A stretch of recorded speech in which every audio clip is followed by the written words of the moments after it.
Hello everyone. तो आप सबका स्वागत है हमारे चैनल एजुटेनमेंट हब के इस परिवार में। तो आज के इस वीडियो में हम साइंस के चैप्टर 16 के सभी प्रश्न और उत्तर करेंगे। तो चैप्टर 16 का पहला प्रश्न, अपने घर को पर्यावरण मित्र बनाने के लिए आप उसमें कौन कौन से परिवर्तन सुझा सकते हैं। तो इसका उत्तर है, हमारे घर को पर्यावरण मित्र बनाने के लिए हम निम्न परिवर्तन सुझाव दे सकते हैं। ऑप्शन ए है इसमें। पहला पॉइंट, बिजली के पंखे, बल्ब, टेलीविजन आदि आवश्यकता ना होने पर स्विच बंद करके बिजली की बचत की जा सकती है। अब दूसरा पॉइंट है, टपकने वाले नल की मरम्मत करके जल की बचत कर सकते हैं। अब हमारा तीसरा पॉइंट है, घरों में बल्ब के स्थान पर फ्लोरोसेंट ट्यूब का प्रयोग करना। अब हमारा चौथा पॉइंट है, पॉलीथीन एवं प्लास्टिक के बैग के स्थान पर कपड़े के थैले का उपयोग करना। अब पांचवा पॉइंट है, खाद्य सामग्री आहार को आवश्यक व्यर्थ होने से बचाकर रखना। अब छठा पॉइंट है, लिफ्ट का प्रयोग ना करके सीढ़ियों का उपयोग करना। तो अब सातवां पॉइंट है, कम उपयोग या रिड्यूस पुनः चक्रण या मतलब रिसाइकल एवं पुनः उपयोग मतलब रीयूज वाले पदार्थों वस्तुओं का उपयोग करके। अब हमारा आठवां पॉइंट है, खाना बनाने में, पानी गर्म करने में, कमरों को गर्म रखने में सोलर ऊर्जा का उपयोग करके। अब हमारा नौवां पॉइंट है, अपशिष्टों को समाप्त करने से पहले पुनः चक्रण तथा अपशिष्ट पदार्थों को अचक्रण मतलब नॉन साइक्लिक पदार्थों से अलग करना। अब हमारा दूसरा प्रश्न है, क्या आप अपने विद्यालय में कुछ परिवर्तन सुझा सकते हैं जिसमें इसे पर्यानुकूलित बनाया जा सके। तो इसका उत्तर है हाँ, विद्यालय को पर्यानुकूलित बनाने के लिए निम्न परिवर्तन सुझाए जा सकते हैं। तो पहला पॉइंट है, विद्यालय में अधिक पेड़ पौधे लगाना। दूसरा पॉइंट है, पेड़ पौधों से गिरे पत्तियों एवं निम्न करणीय अपशिष्ट पदार्थ को विद्यालय के दूर स्थित कोनों में गड्ढा खोद कर दबा देते हैं, जिसके फलस्वरूप बनने वाले खाद का उपयोग बगीचे में अथवा पेड़ पौधों के लिए किया जा सकता है। तो अब हमारा तीसरा पॉइंट है, विद्यालय परिसर में अपशिष्ट जैव निम्नीकरणीय व अनिम्नीकरणीय पदार्थों को पृथक एक चित्र करने के लिए अलग अलग कचरा पात्र की व्यवस्था करना। अब चौथा पॉइंट है, छाया कक्षों एवं कार्यालय आदि में सूर्य के समुचित प्रकाश की व्यवस्था करना ताकि दिन में बिजली की अनावश्यक खपत से बचा जा सके। अब पांचवा पॉइंट है, विद्यालय में छात्र छात्राओं के पानी पीने के दौरान बेकार जाने वाले पानी का संबंध बगीचे अथवा पेड़ पौधों से कर देने पर इस पानी की सही सदुपयोग किया जा सकता है।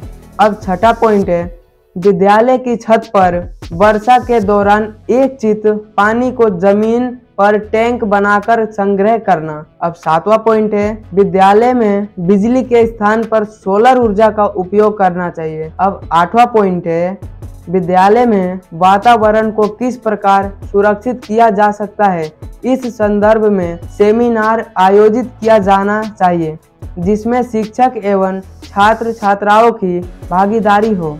अब नौवां पॉइंट है, विद्यालय में इको क्लब की स्थापना की जानी चाहिए। अब प्रश्न नंबर 3 है, इस अध्याय में हमने देखा कि जब हम वन एवं वन्य जंतुओं की बात करते हैं तो 4 मुख्य दावेदार सामने आते हैं। इनमें से किसी वन उत्पाद प्रबंध हेतु निर्णय लेने के अधिकार दिए जा सकते हैं। आप ऐसा क्यों सोचते हैं? तो अब इसका उत्तर है, वन एवं वन्य जंतुओं के 4 मुख्य दावेदार निम्नलिखित है। पहला पॉइंट है, वन के अंदर एवं उसके निकट रहने वाले लोग अपनी अनेक आवश्यकताओं के लिए वन पर निर्भर रहते हैं। अब दूसरा पॉइंट है, सरकार का वन विभाग जिनके पास वनों का स्वामित्व है तथा वे वनों से प्राप्त संसाधनों के का निर्णय करते हैं। अब हमारा तीसरा पॉइंट है,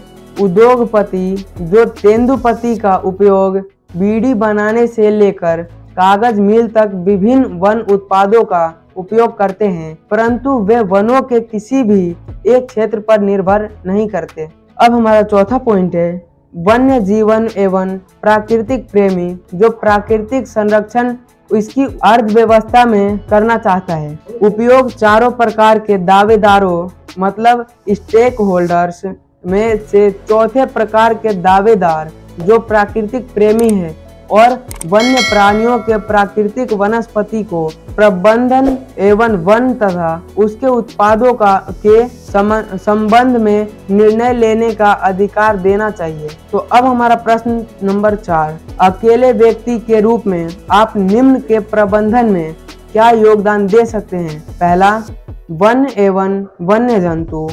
दूसरा, जल संसाधन। तीसरा, कोयला एवं पेट्रोलियम। तो अब इसका उत्तर है ए, वन एवं वन्य जंतु।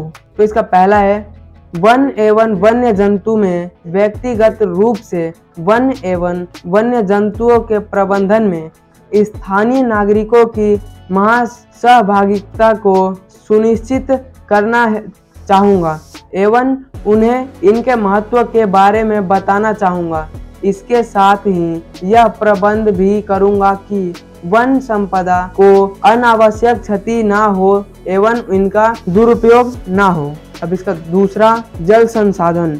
यह एक सीमित संसाधन है, अतः पानी की जितनी आवश्यकता हो उतना ही उपयोग किया जाए। इस हेतु पानी के दुरुपयोग को कम करने का प्रयास करूंगा। तो इसका तीसरा है कोयला एवं पेट्रोलियम। ऊर्जा की बचत के लिए मैं निम्न प्रयास करूंगा। पहला टॉपिक, अपने स्वयं के वाहन कार, मोटरसाइकिल, स्कूटर के स्थान पर बस या साइकिल से यात्रा करूंगा। दूसरा टॉपिक, घर में बल्ब के स्थान पर ट्यूबलाइट या CFL का प्रयोग करूंगा। तो इसका तीसरा पॉइंट है ठंड के दिनों में सिगड़ी या हीटर का प्रयोग ना करके गर्म कपड़े पहनूंगा ताकि ऊर्जा की बचत हो सके। अब हमारा पांचवा प्रश्न है अकेले व्यक्ति के रूप में आप विभिन्न प्राकृतिक उत्पादों की खपत कम करने के लिए क्या कर सकते हैं? तो इसका उत्तर है पहला टॉपिक, मैं अकेले व्यक्ति के रूप में विभिन्न प्राकृतिक उत्पादों की खपत कम करने के लिए 5R रिफ्यूज मतलब इनकार, रिपर्पज मतलब पुनः प्रयोजन, कम उपयोग मतलब रिड्यूस, पुनर्चक्रण मतलब रिसाइकल और पुनः उपयोग मतलब रियूज के सिद्धांत की पालना करूंगा। दूसरा पॉइंट है बिजली की बचत करूंगा। तीसरा पॉइंट है भोजन, खाद्य सामग्री एवं जल की अनावश्यक बर्बादी को रोकूंगा। अब हमारा चौथा पॉइंट है लकड़ी के स्थान पर कुकिंग गैस का इस्तेमाल करूंगा। अब पांचवा पॉइंट है सोलर उपकरणों का अधिक से अधिक उपयोग करने का प्रयास करूंगा। छठा पॉइंट है ठंड से बचाव के लिए हीटर या सिगड़ी के स्थान पर ऊनी कपड़ों का प्रयोग कर सकते हैं। सातवां पॉइंट है लाल बत्ती पर वाहनों के इंजन बंद करके। अब आठवां पॉइंट है लिफ्ट के स्थान पर सीढ़ियों का प्रयोग करके। तो अब हमारा प्रश्न नंबर 6 है निम्न से संबंधित ऐसे 5 कार्य लिखिए जो आपने पिछले 1 सप्ताह में किए हैं। पहला, अपने प्राकृतिक संसाधनों का संरक्षण और दूसरा, अपने प्राकृतिक संसाधनों पर दबाव को और बढ़ाया है। तो इसका उत्तर है पहला, अपने प्राकृतिक संसाधनों का संरक्षण। तो पहला टॉपिक है बिजली के पंखे, बल्ब, टेलीविजन आदि की आवश्यकता ना होने पर स्विच बंद करके बिजली की खपत में कमी की। दूसरा पॉइंट, नहाते वक्त पानी की 2 बाल्टियों के स्थान पर पानी की 1 बाल्टी का उपयोग किया। तीसरा पॉइंट, अनेक स्थानों पर पैदल या साइकिल से गया। चौथा पॉइंट, खाना खाते वक्त जूठन नहीं छोड़ा। पांचवा पॉइंट, नया पेन ना खरीद कर रिफिल का उपयोग किया। तो पहला पॉइंट, दांत साफ करते वक्त वॉश बेसिन का नल चालू रखा।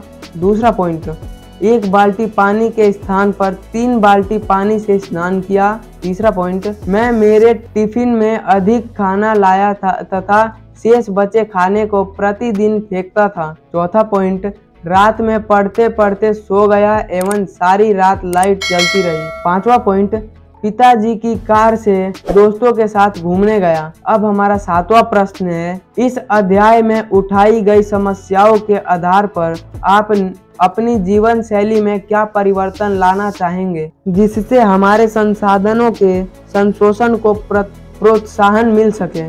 तो इसका उत्तर है, इस अध्याय में उठाई गई समस्याओं के आधार पर हम अपनी जीवन शैली में निम्न परिवर्तन लाना चाहेंगे जिससे हमारे संसाधन के संपोषण का प्रोत्साहन मिल सके। पहला पॉइंट है, मैं 5R कम उपयोग मतलब रिड्यूस, पुनर्चक्रण मतलब रिसाइकल, रिफ्यूज मतलब इनकार, रिपर्पज मतलब पुनः प्रयोजन और पुनः उपयोग मतलब कि रीयूज के सिद्धांत की पालना करूंगा। दूसरा पॉइंट, वन महोत्सव के दौरान साल में 2 बार वृक्षारोपण करूंगा। तीसरा पॉइंट है, जहां तक हो सकेगा वहां तक सार्वजनिक बस, पब्लिक बस एवं विद्यालय की बस का उपयोग करूंगा।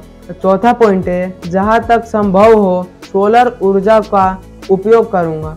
तो 5वां पॉइंट है, पॉलीथीन एवं प्लास्टिक के बैग के स्थान पर कपड़े के थैली का उपयोग करूंगा। अब 6ठा पॉइंट है, जल को व्यर्थ बहने से रोककर तथा टपकने वाले नल की मरम्मत करके जल की बचत करूंगा। तो प्लीज इन सभी क्वेश्चन और आंसर को सब लोग याद करें और अगर चैनल पे पहली बार हैं तो चैनल को सब्सक्राइब करें और नोटिफिकेशन बेल को एक जरूर करें जिससे कि और भी चैप्टर आते हैं तो आपके पास टाइम टू टाइम पहुंच रहे। तो अब हम मिलेंगे आपसे नेक्स्ट वीडियो में, तब तक के लिए बाय, टेक केयर।